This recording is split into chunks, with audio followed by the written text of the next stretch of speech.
What's up, everybody? I am back from Arlington. It's been a tiring week so far.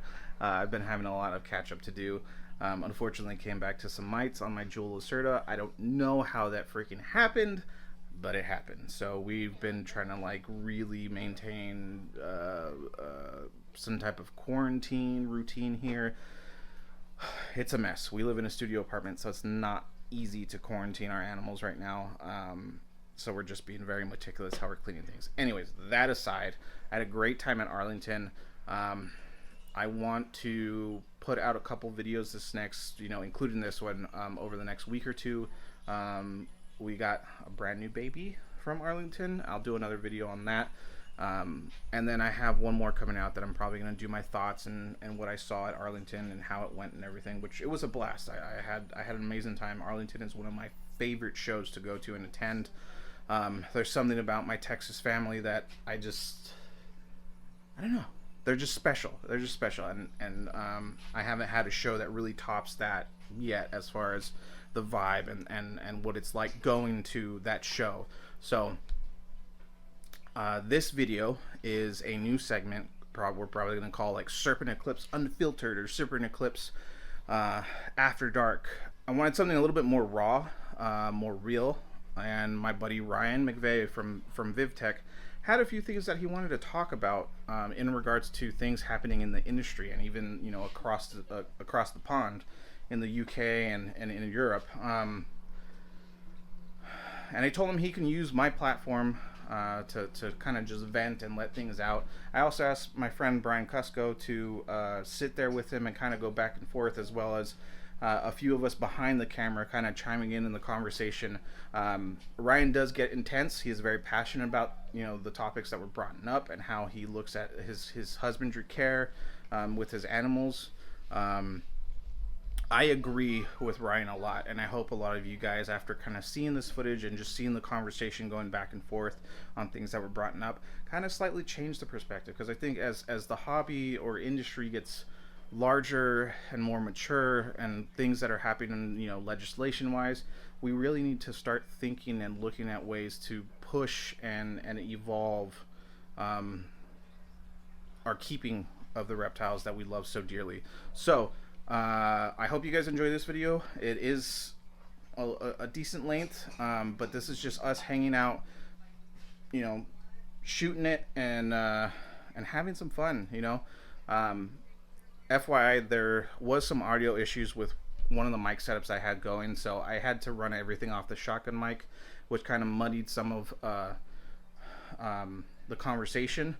So if you turn the volume up or you listen to headphones, it'll be easier to hear Ryan and Brian and anybody else talking, because the room was a little bit loud. But it's just us hanging out, having some fun and talking and recording. And like I said, I wanted to let Ryan, give him a platform to kind of vent his frustrations with things going on right now. But again, I love you guys. Thank you for the support. I hope you enjoy this. I'll talk to you soon. Peace.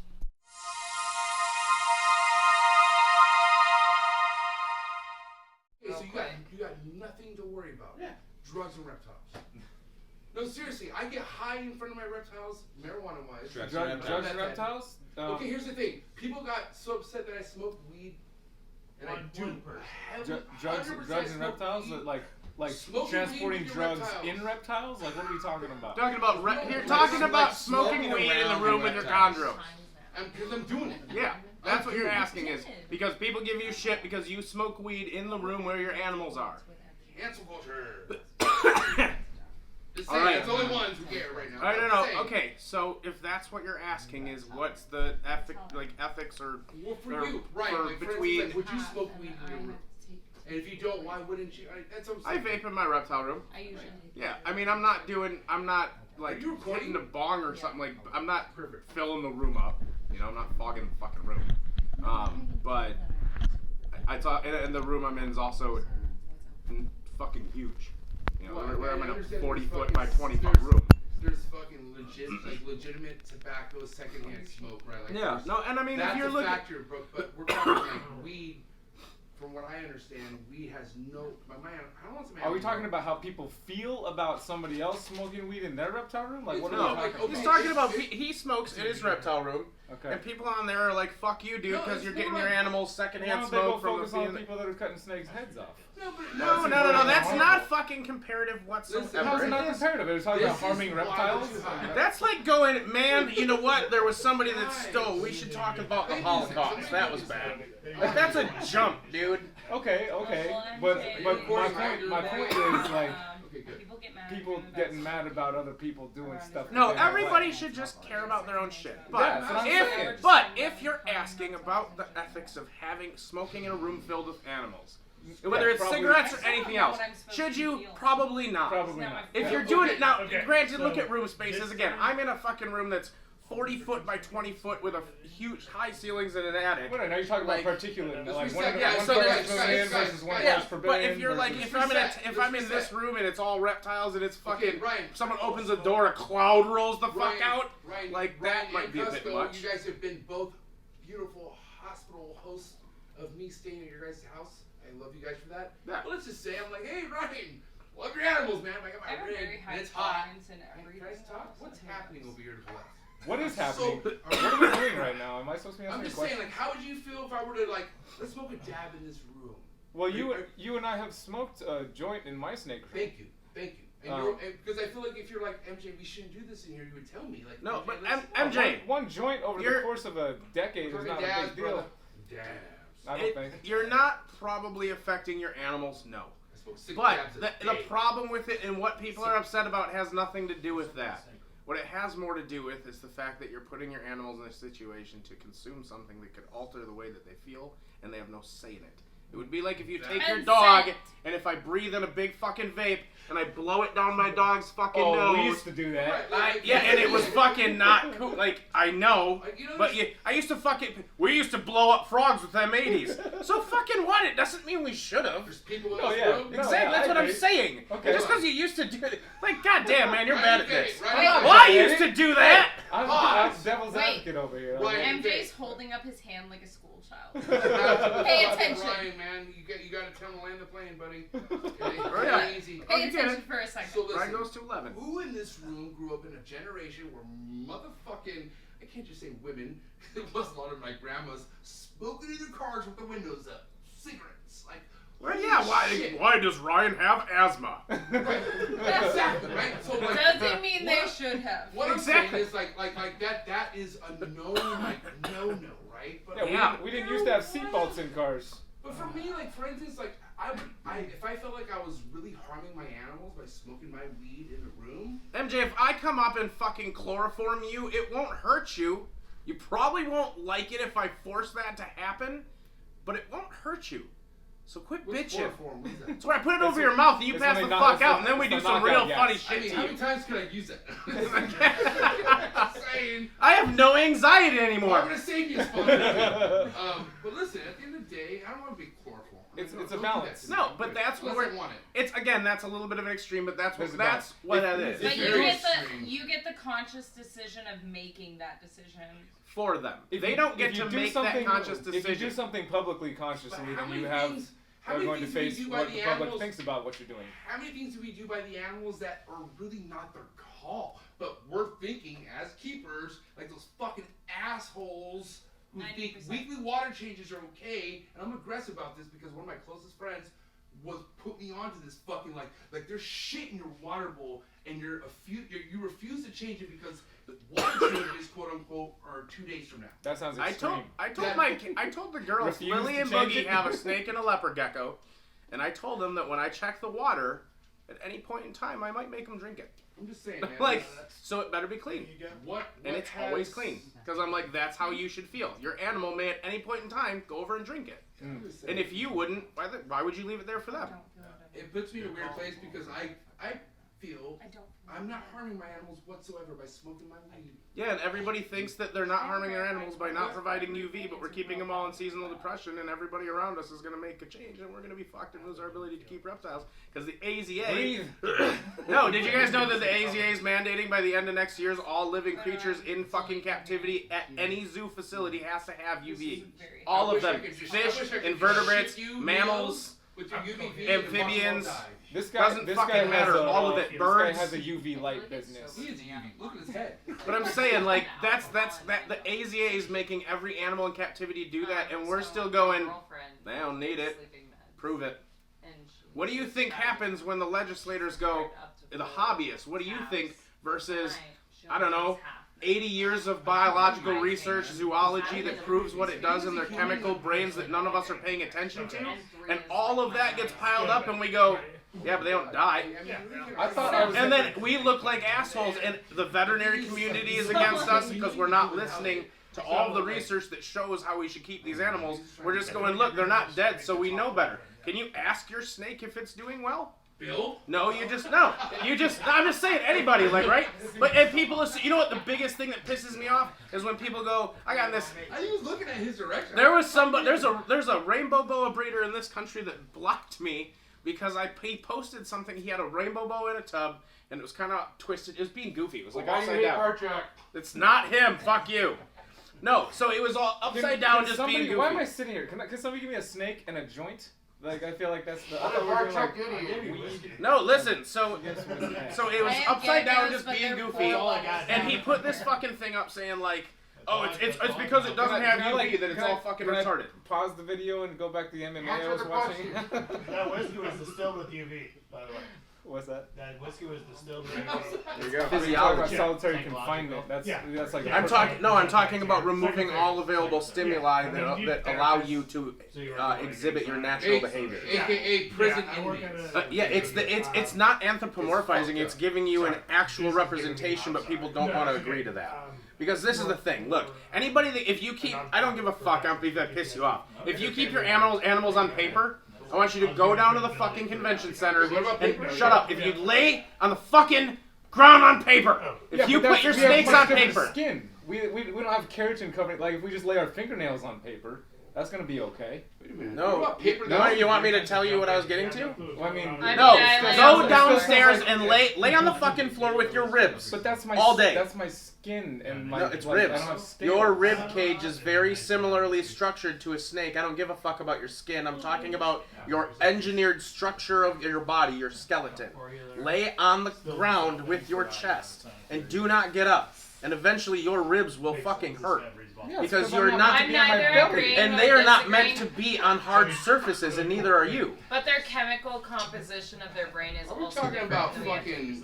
You're right. It's not identical. It's not identical. Yeah, I'm not talking I can happy go sad. I'm talking well, nasty. so you're also talking like I cut open snakes for a hobby, right? Yeah. So I can see all of the fat content when people overfeed their animals. Yep, like all of them. I just cut open a Morlet's crocodile and I could not find its heart. It had so much fat around Or it. every like, fucking colubrid. yeah, absolutely. So like I understand that, but I think so. There's both too much care where they humanize them too much. Yes, and then there's too little. There is first the bare of minimum all, is horrible. Everything I'm talking about is not anthropomorphizing. Oh yeah. Everybody. As a person.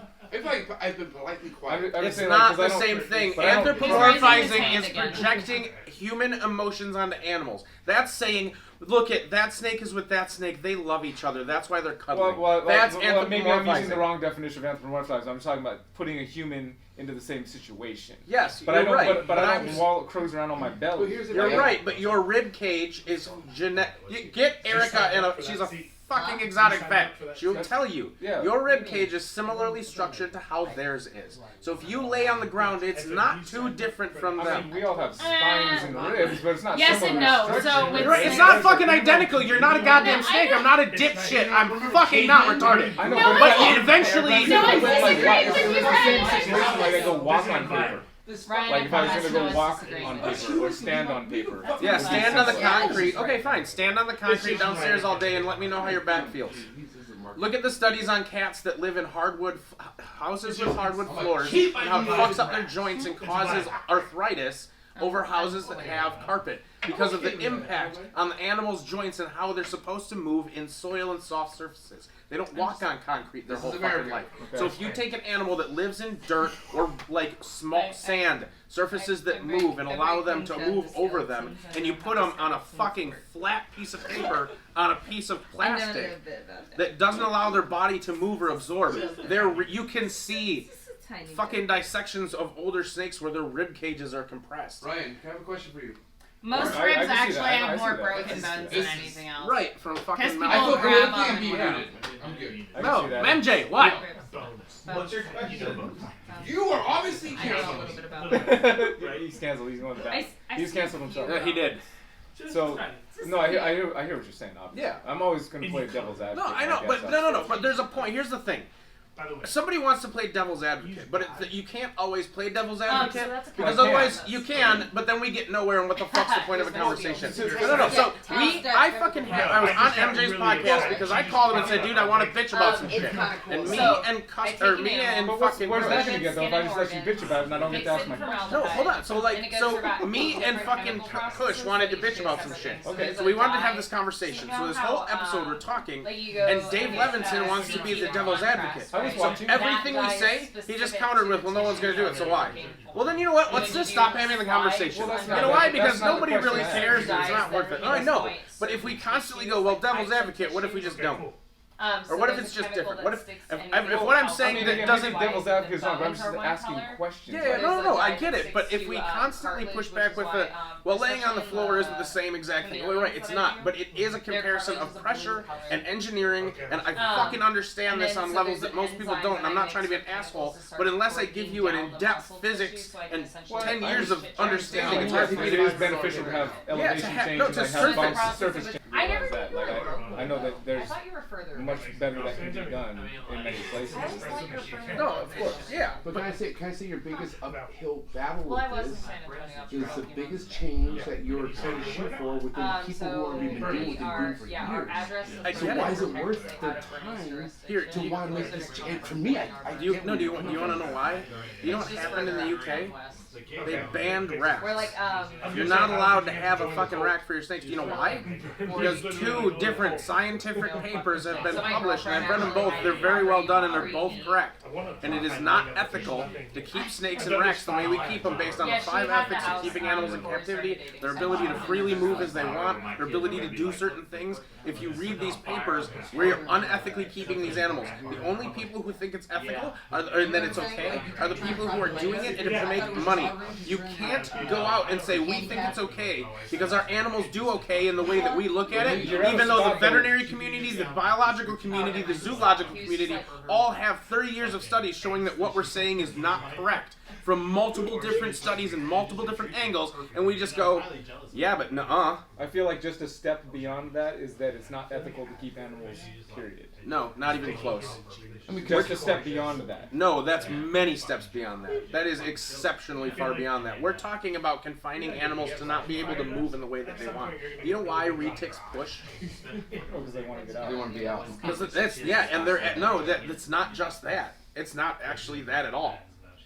Listen to Lori Torini's talks. That's not what that is. That's destructive behavior. When your kids are little and when they can't express their Hurt themselves. when they get pissed off and they throw their head against shit and they don't know how to express that they're angry or upset.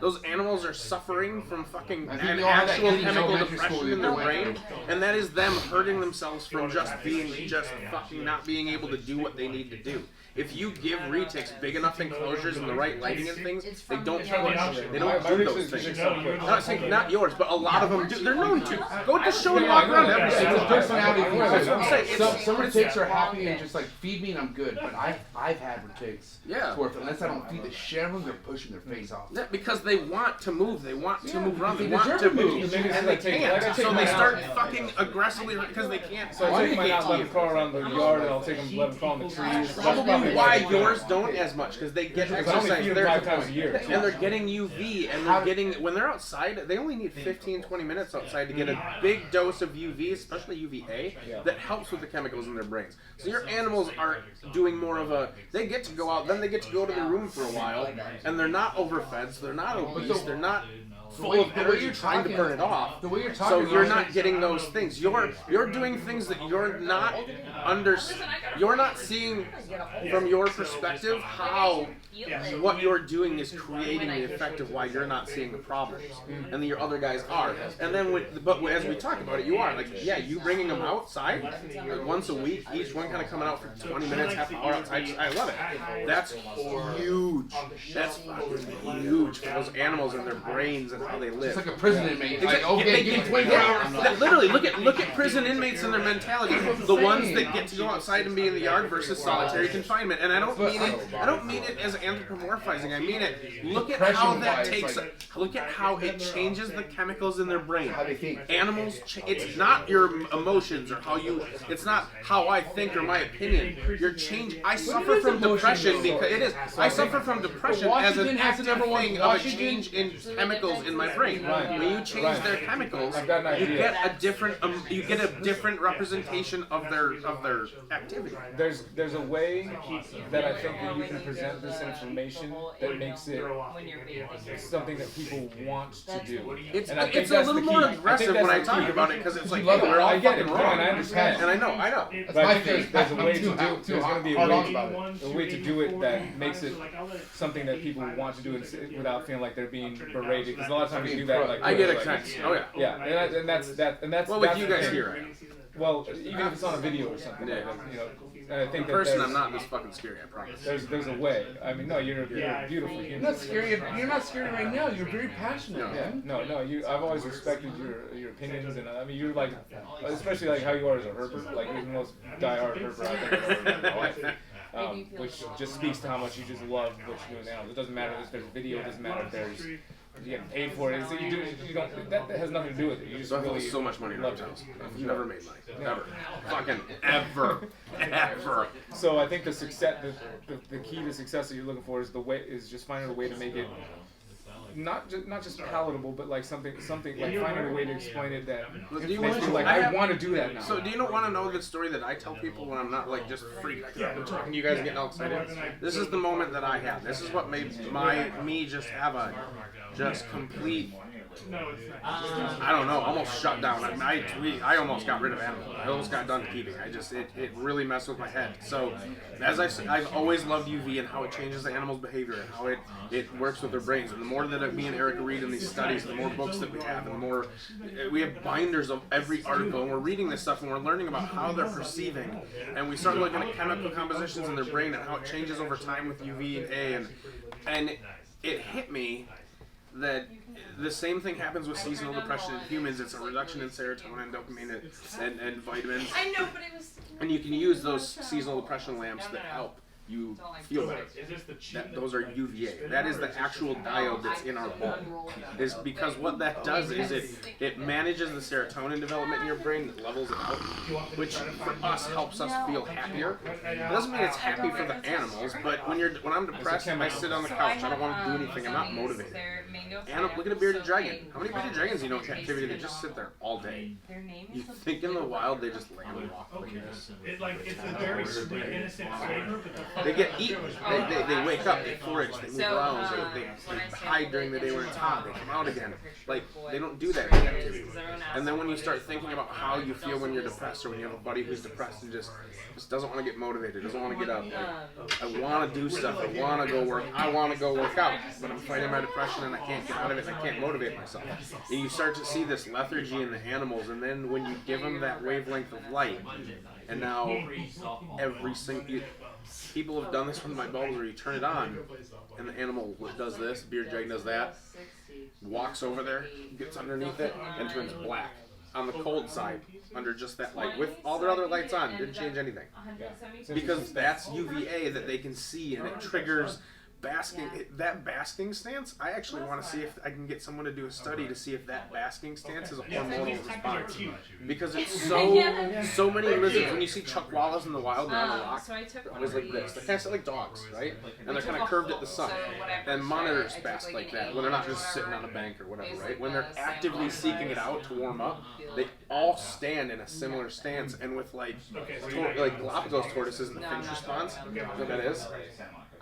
It's super cool. So Galapagos tortoises in the wild, the Galapagos finches eat the ticks off them. So if you go up to a Galapagos in captivity, a big one, and you scratch its neck, they'll all of a sudden they'll get kind of glassy-eyed, and they'll stand out real tall, and they stretch out like a statue, and they freeze. You can move them, you can do this. They go into a trance and they just sit there, and that's what they do with finches. And the finches pick off all the ticks, and then when they're all done, they kind of just come to and go walking. And I'm like, that's a response that they go into in this trance. I'm curious if like that wavelength, because I've got one animal under fluorescent light right here. So I have a picture in my phone somewhere of a spinulosus under fluorescence right here, just flopped under the lights like normal. And then I've got the Vivtech light here with the UVA, and it's in a basking stance, and it's curved at it. It's totally actively acting towards that light. That was the only difference between those two types of lights. Yeah. So is that hormonal? Is that something we don't even understand? That triggers something in their brain? It's so monkeys, how active it is, how it changes their primates, how it changes their brains and their chemicals. Same thing. That is a very similar comparison chemically to humans and solitary confinement and things like that. That light versus no. Yeah, exactly. And we've all evolved. Everything on this planet has evolved to utilize the sun. And then we go, like we look at reptiles and we're like, they're such basic ancient creatures. I'm like, they can see UVB, UVA, infrared light, they can see visible light, snakes can smell in 3D. That tongue allows them to smell in 3 dimensions. Dude, I can smell popcorn if it's popping in the room. Like as humans, we're other than our ability to think and create, we are food for fucking everything, including bugs. Yeah, we've blocked out a lot of space. Yeah, but like these animals have evolved to fill these niches that makes them able to live on a level that we can't even comprehend. And then we go, look, I know what it needs, okay? I keep it at this temperature, I keep the humidity here, I put it on this dirt, and it doesn't die, so it's fine. Cleaning the fan and vacuuming while watching And that Dave Barker did, he was in 2015. I hosted the Midwest Herb Symposium on the herb site. Freaking awesome. It was awesome. I got Dave Barker to come in and be the keynote, who is one of the most amazing people. If you ever can meet him, the first time I came to this show, he was here. Yeah, and basically, like, I came back and I stood and just didn't talk for like 4 hours. Well, I tell everybody, I'm like, just go over there, shut the fuck up. Yeah, just shut the fuck up and listen. You know, best night of my life is me and we're drunk after the symposium, eating mac and cheese and bacon pizza in Madison, Wisconsin, and he's pissed drunk. And we're eating fucking just talking shit. And he's talking to us about like, man, retics used to come in, they were such assholes. Just whack them in the head with a wiffle ball bat when they'd strike at me. And I'm like, I love everything about this moment of my life. Yeah, that was right. It was here at this show, and I had a family emergency at home, so I had to get an earlier flight and leave. But I waited to the very last possible moment to run out and go to the airport. I was standing there listening to talk, and I was like, hold on. It was like fun. It was like, okay, I gotta go. About Dave, I don't even know what we were talking about. You're talking about just keeping up. Yeah, no. More specifically, why we went into Dave. Okay, so the herb symposium. It was the herb symposium. Oh no. So Dave Barker, yeah. So Dave Barker was talking about. So Dave Barker was talking about. This is kind of part of the invisible art. It's what he called the dead parakeet theory. This is Dave Barker's dead parakeet theory. So they caught a parakeet. Catch a parakeet, we keep it, put it in a cage. And it lived for a couple days and it died. And we went, oh, they should eat and drink water and food. And then it lived for a little longer and then it died. And then we were like, oh, they don't eat worms. We need to feed them seeds and this. And we tweaked their diet until they stopped dying in an amount of time that we've deemed their lifespan. So we took the bare minimum and added a little more and a little more and a little more until they stopped dying and then went, next species. Why didn't we go, okay, well, I can't recreate the sun, but I can create all all of these wavelengths that they've probably evolved for millions of years to utilize in a way that we don't even understand. Why wouldn't we start from the max, cut out what we absolutely can't do, and find ways to fill in the rest, instead of starting at the very minimum of death and moving forward till that stops? Why is just stopping death the goal? Why isn't thriving and getting them to live and not emotionally but chemically and naturally vibrant and amazing life and thrive and breed and be able to, we talk about like, I get to keep reptiles because I can't go in society as well. No, I know, but we keep reptiles, we say, you know what, I keep reptiles because I can't go everywhere around the world and see it. But I can keep these animals in captivity and I can see what it looks like for them to live, and I can watch them and appreciate them. But then we're keeping them in a way that's not allowing them to actually exhibit any of what they would do in the wild or how they would live whatsoever. And then we're saying that we're checking this box of what we're not actually doing. You know what I mean? So we're not actually providing that. We're just giving them this box to live in and then just staring at them, but we're not providing them with what we feel like we are. The problem is because a lot of herpetoculture and the businesses out there that helped us to say this is how it should be, this is okay. And I'm not trying to bash on anybody, but the rat guys that use tubs that have no clear view because ball pythons live in little holes and they never come out. It's not true. No animal lives in a little hole and never comes out. That's insane. Anyone that thinks that's just not smart, like worms, no snake in the world never comes out. Unless they're like authorial red snake. I'll never get that. Ball pythons come out, they just don't go around tree everywhere. They're not going miles at a time. That doesn't mean they don't utilize their environment. Because they spend maybe, let's say you get a good night's sleep every night. You get 8 hours of sleep every night, right? You do a bunch of stuff, and aliens come and they're watching us as humans, and they go, we spend 8 hours there, we spend 2 hours there, he does that for 20 minutes, 15 minutes, they look at your day, they look and they're like, oh, what do we need to keep happy?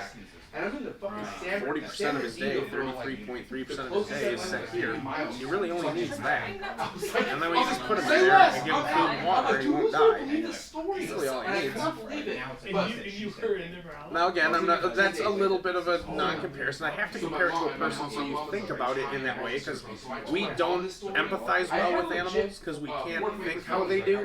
So the only way I can do that is to try and give you a way that kind of helps you understand. I'm not anthropomorphizing, I'm trying to help you metaphorically connect to what would make sense in your mind to how they feel. And that's what it is. Yes, you could live like that. You could. You would live a long, you'd live a long life. Would it be a great life? No, it's not. But you'd live, and because they don't whine like a puppy, we don't look at them and understand their behaviors, and we don't think about what those behaviors mean. We just assume that they're good. They're happy because they're eating and they breed and they lay eggs. They do the 3 things we want them to do, and they're not dead. That's insane. Try and mimic that to your kids. My kids eat, they go to school, they're breathing, they're healthy, they're fine. What if they're morbidly obese? They're not dead. They move around, they go to school, they have friends. They're going to have a significantly short life and could die of a heart attack and all these diseases, they're not dead. That's good enough.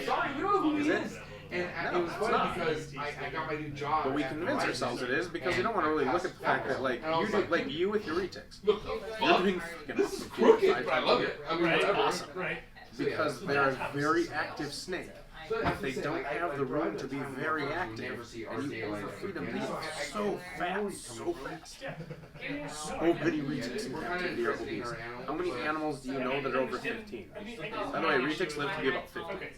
How many do you know over 15? You know a lot of retic guys. Yeah, I don't know those animals. I know. So put it out to them. Anybody who has retics over 15 years old and you can show a hatch date. Realistically. I'm not being an ass, just realistically prove it. Over 15 years old. I'd be surprised if we get more than 20 in the country. Because retics are incredibly active, arboreal, tree-climbing, monkey-eating fucking snakes that go underground and use every space of the environment that they have. And we put them in an 18-inch tall tub that's long enough for them to make a loop and opposite. Now, I get why they're a big animal. It's very hard to give them that. But maybe, and I hate saying it, maybe that's an animal we should veer away from keeping as a pet for a lot of people. Elephants probably aren't a good thing to eat. I agree that retic is not a good pet. That's why I love super dwarfs. I love super dwarfs. I love retics. I love their way they think. I love our animals have incredibly diverse habitats, and I love watching how they utilize it. But I can't do that on that kind of level.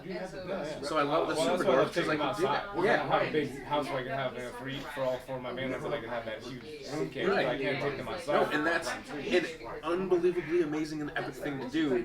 And you think it's cool because, like, yeah, they get room and they get some exercise. And it's great. I love watching a snake climb a tree. Like, I keep a snake up in my tree. I'm like, whoa, look at that. You're literally improving the value of their life exponentially without realizing how much of an impact that is. Like that is why your retics are the way they are, and other guys that are fat and that are lethargic unless they start striking because there's food or they're angry. But they're just gonna sit around all day. You see rolls. A lot of them are shaped oval sideways. I've seen yours. They're long and lean and round. Oh my god. Other guys are big bricks. They're blocked, rectangular, fat. If you cut them open, you can pull out balls of fat. I've done it. It's insane, and people don't see them that way because they go, well, it eats and it breeds, so it's fine. Are you out? That's really low standards. There's a lot of people on continents that eat and breed, but they're not fine. Here, living my best life. And that idea that only a healthy animal will breed, I always tell that to every crack baby on the planet, all of Africa. No, you don't have to be healthy to breed. It's a fundamental biology of most living things. You can be literally dying and you can still reproduce. Make a lot of valid points. I had a rainbow boa breeder block me. I was trying to say that conversation. That's what I was talking about when everybody went all over and I stopped talking. That's what it was. A Brazilian rainbow boa. I had this.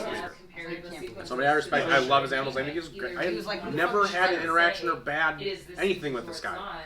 And he posts his picture of his rainbow boa, and it's on paper, whatever. And don't usually get on that soapbox. Everybody do what makes them happy. I'm not gonna browbeat you about it. We've talked about it. You get it, whatever. But so he shows it, and this rainbow boa is kind of upside down, being goofy because it probably was climbing, and then he opened the drawer, so it was sitting there all funny. 110%. And he took a picture, and he goes, "Oh, look at me! I can't do anything because I don't have any UV." So Ryan got a little triggered. No, but I was like, "Hey, that's not totally true." I'm like, UV really comes down to the animals don't need it to survive, but they thrive and they benefit exponentially in their health, immune system, their endocrine system. Oxytocin in egg-developing females is regulated by UVA. It's so beneficial. Why wouldn't you use it? I'm like, it really comes down to how much you care about your animals. Are you just trying to keep them alive, or are you trying to provide them with a life that allows them to thrive? Yeah. And I was saying the royal you, not you guy. And I put that, and underneath I realized after I reread it, after I posted, I was like, oh shit, I don't want that to sound aggressive. So underneath it I went to reply, and I'm like, I don't mean you, tagged him, I said, I mean like us as people, us as keepers. We have to think about it like that. I'm like, I'm not trying to be aggressive. And he messages me, fuck you, you're just trying to sell your bullshit scam artist, bullshit, fuck blah, blah, blah. Before that, he got in a fight. My animals are healthy and I've been producing babies for 20 years. I have hundreds of litters. You know what the fuck you're talking about. Healthy animals are producing animals. Are healthy, or breeding animals are healthy animals. And I was like, and he's like, what's your one measurement for health? I was like, I don't have one measurement. You know what that's like with kids? Is your oldest son? 9. Yeah, his name is Noah. Alright, so you got Noah. And Noah has recently hacked his fucking leg off with a chainsaw. And you take his temperature, and it's 98.2. He's fine. You checked his temperature. You checked his temperature, he's fine. That was my one parameter for your health. Yeah. That's not a really good way to look at it either. Marshall Mendez. And like I said, it's not that they're this primal animal, so it's reproduction is this primal instinct. It's biologically, even humans do that. Look at us as a society, how many babies are born that probably shouldn't have ended up in the system and things like that. That is a reproductive thing that they do even when they shouldn't. Even when it makes no sense, when we're sick as hell, people have cancer, can get pregnant, and not chemo and stuff, you still can. Your body is not healthier. That's out of my stash. This world is broken. I got one left now. And but because we've just kind of blanketed ourselves to be numb to that, then we refuse to look at our animals in a way of what their biology means. How do they actually see their environment? How do they interact with each other? Come to the booth tomorrow, I will show you under a flashlight a bunch of animals fluoresce in a wavelength that you can't fucking see, but I can show it to you. I can make chameleons glow in the dark like an avatar, and they can see that in sunlight, but we can't unless I use this special flashlight. It changes how they interact with each other. Male and female panther chameleons can tell the difference in under UV light because the bony tubercle, so the ridges on their face are actually their skull. It's not scales, and it's skin over their skull. If you hit it with this light, it turns greenish blue. Their bones fluoresce. If you hit it with a powerful enough light in their side, their ribs glow through their skin. And they can see that in sunlight. So from one tree to another, two panther chameleons can look at each other, and they can see if it's another male from way the I have to be this close to see if it's a boy, and they have worse vision than me, but they can see from across the tree because he's lit up in a glow-faced avatar thing, and he's like, yeah, you're a dude because you got that shape, not this shape. So they know that that's a male in another territory, or if that's a girl, they need to start, doing But like, we can't see that wavelength, so we never think about it, and we don't think about how it affects them because we have no way to even understand it. But look at how birds see each other. You ever seen those pictures of how they do?